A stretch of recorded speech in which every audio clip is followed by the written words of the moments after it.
Mark Munoz.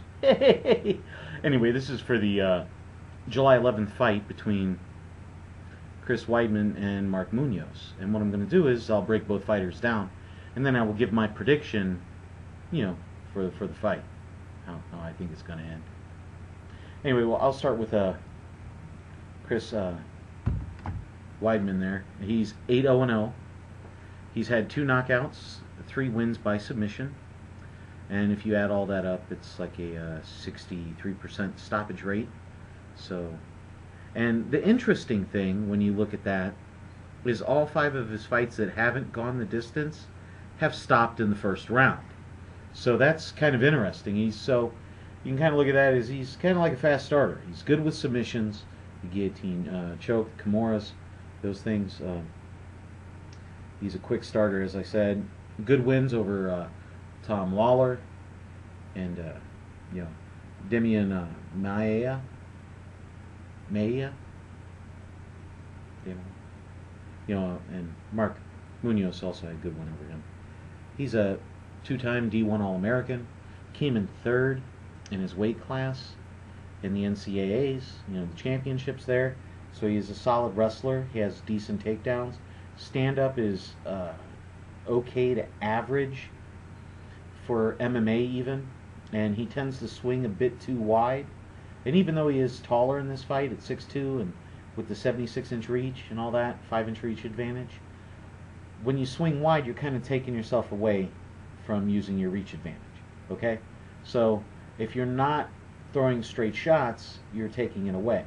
And he also telegraphs a lot of his right hands. He'll actually pull back and then you'll throw the punch. Well, the second you see him go like, you take a half step back and you're going to be out of the range of that shot. And that's the problem. He does, but when you look at it, in his 3 fights in the UFC, all of his fights have been taken on short notice. And that's kind of crazy. They're like, hey, we got 11 days before the fight. You want to fight? He's like, yeah, I'll do it. I'll get in there. And he gets the job done. And it's kind of exciting to see what he's actually going to be able to do with a full training camp for a fight. To actually see what he's going to put together as far as a fight plan and see how he carries that out. He's not great at takedowns. He's not like Chael Sonnen. Sonnen, I believe, is a little bit better at taking takedowns than he is. And when he does take a guy down, it's not like a violent kind of thing. He's not really slamming anybody to the earth or anything. No rampage action there. He occasionally throws kicks, kind of just enough to keep you honest, in a sense.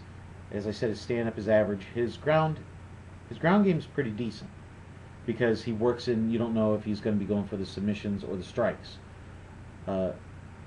Against the who was it, Carraz or Casas? I think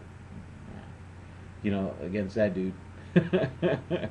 It went the distance, and it seemed like he got suckered into more of a striking game with that guy. And hopefully that doesn't happen in this fight when you see him. Let's see, did I get everything in there? Yeah, I think that's pretty much it. Mark Munoz, when you start looking at him, he's 10-2, 6 foot tall, 71-inch reach there, 58% knockout ratio. 7 of his 10 wins have come by knockout. And had he had no losses, he'd be at a 70% knockout ratio. And when you look at that, he has no subs because his ground and pound is so deadly. Once he gets you down and starts beating your face in, usually that's about it. But I would like to see him start working on his subs more because the 3 fights he doesn't get the knockout, they're going the distance, and you really can't rely on that a whole lot. You can't just rely on ground and pound to get you to where you want to be. You've got to have the submissions. You've got to have that extra addition to make him a complete and all-around fighter, because his wrestling skills really can't be questioned. He was an NCAA champion, and and he is a very, very solid striker. Nice straight right hands. Rarely do you see MMA fighters throw nice straight right hands, and he does. So does Silva. So he's very, very good with the ground and pound. The second you're going down, them hammer fists are coming, and it's going to be painful. He works very well in the clinches. throwing the elbows, throwing the knees. You know, he works. They're kind of violent. He's a violent fighter when it comes to that kind of stuff on the inside work. Throws the occasional kicks, and again, this is to keep you honest. But his are a bit more well placed than Weidman's are. And if, as I said, you know, if his striking, if his submissions could equal his striking, we're looking at a very dangerous fighter. But you have to question, you know, he did miss the July fight or January fight in there due to injury, and is he fully healed even now? You know, he had to pull out of the fight. Is he healed? Looking at his resume, it's far better than what Weidman has been through. I mean, in his fourth fight, he was fighting Matt Hamill. You know, so, and he's been a pro for 5 years compared to Weidman's 3. Yeah, he got knocked out by Hamill, but that was a freaky head kick. Wow, that was amazing. I remember that one. And he was down on the mat for 7 minutes before they took him out. He KO'd C.B. Dalloway. Solid win over Kendall Grove. Nick Catone, who was an up-and-comer. Everybody was putting their eggs in his basket a little bit there. You know, very, very good wins over very good fighters. Beat Chris Weidman. Beat him up a little bit. And so, I mean, really, when you look at that, I think that's really going to play into effect. I think his wrestling and his striking is better than Weidman's. And when you start putting that together and looking, if you're good at wrestling and a dude is better than you, but wrestling is your game, it's going to be tough.